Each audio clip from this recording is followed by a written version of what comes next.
12 de maio, 2 anos do golpe, 2 anos de governo Temer.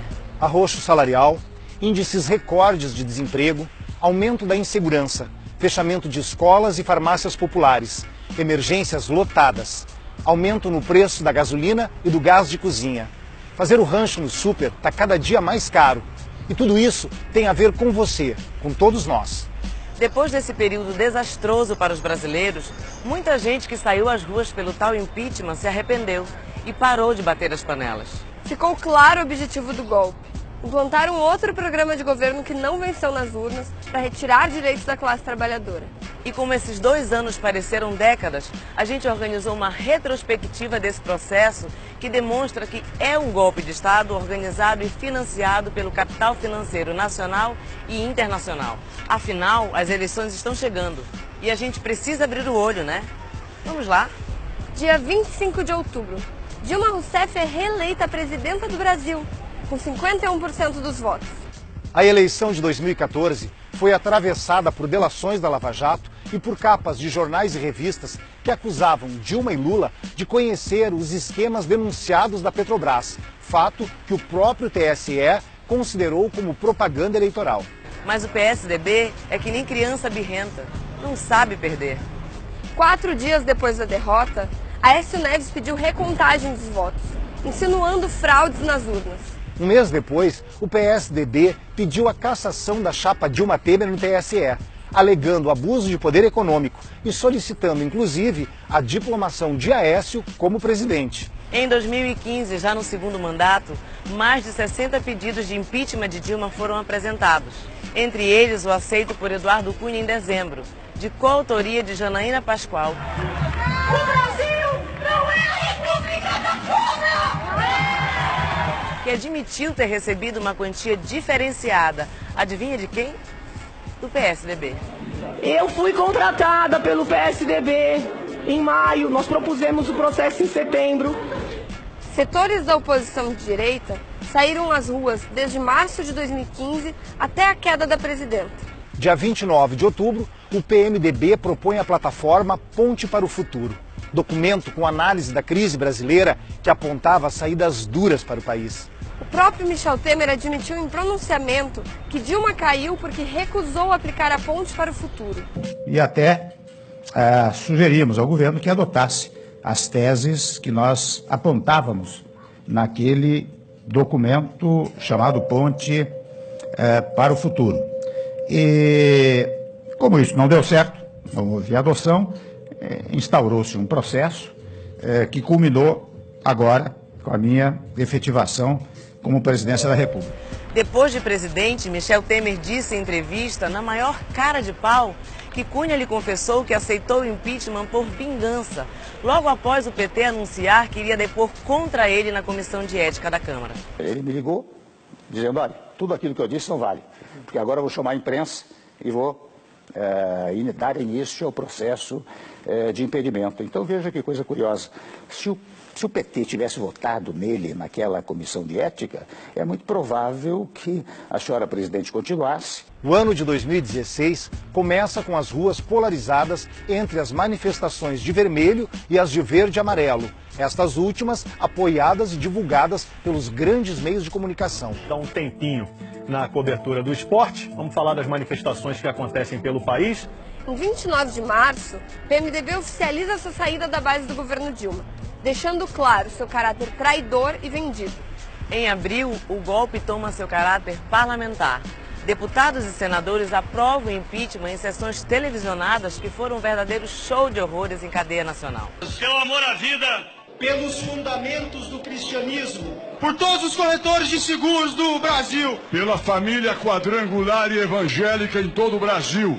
Por Deus! Feliz aniversário, Ana, minha neta! Há 2 anos, no dia 12 de maio de 2016, Michel Temer assume a presidência de forma interina, já fechando ministérios e aplicando seu plano, que nada mais é do que uma ponte para o inferno. A solução mais fácil era botar o Michel.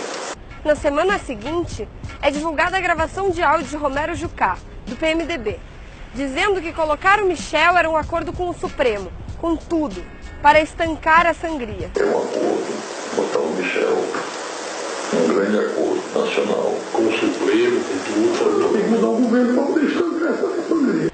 As investigações técnicas comprovaram que as acusações contra Dilma eram falsas.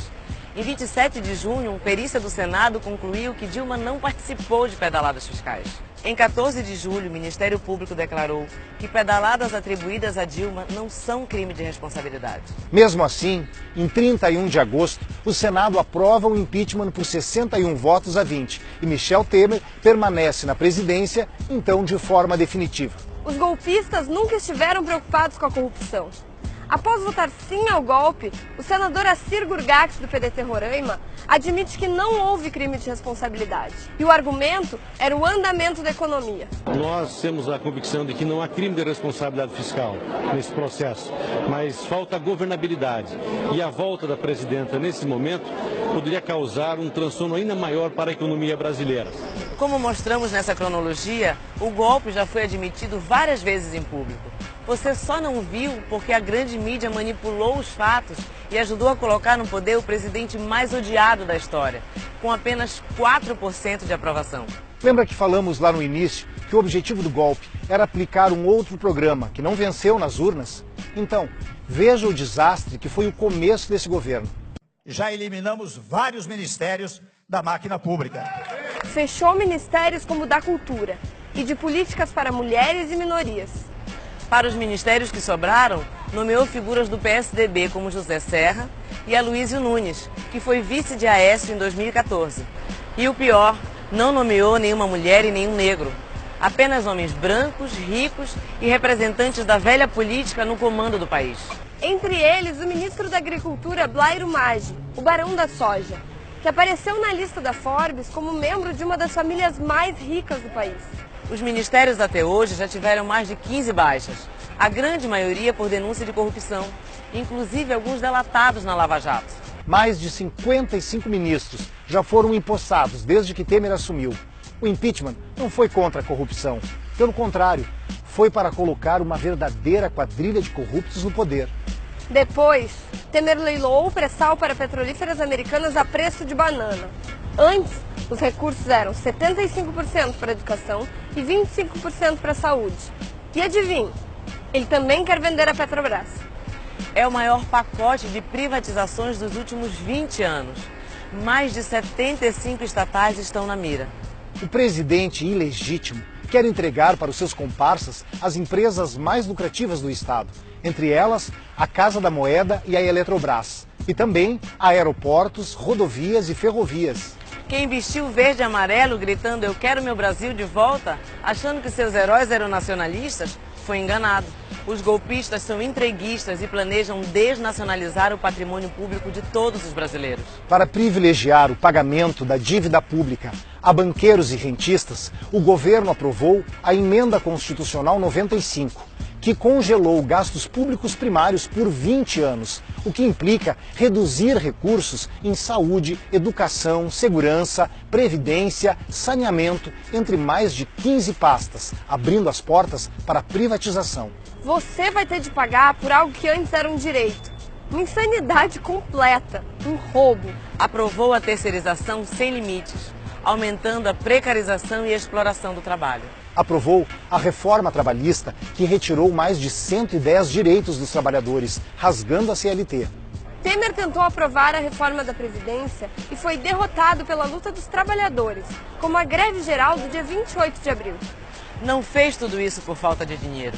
Grana tem, mas só para os seus amigos. Temer já aprovou mais de 18 bilhões para emendas parlamentares, além de conceder 1 trilhão em benefícios fiscais para grandes empresas, principalmente bancos e petrolíferas americanas. Todos esses fatos apontam que é um golpe de elite patronal, de caráter parlamentar, jurídico, civil e midiático. Instalaram a cultura do ódio no país e incendiaram a política.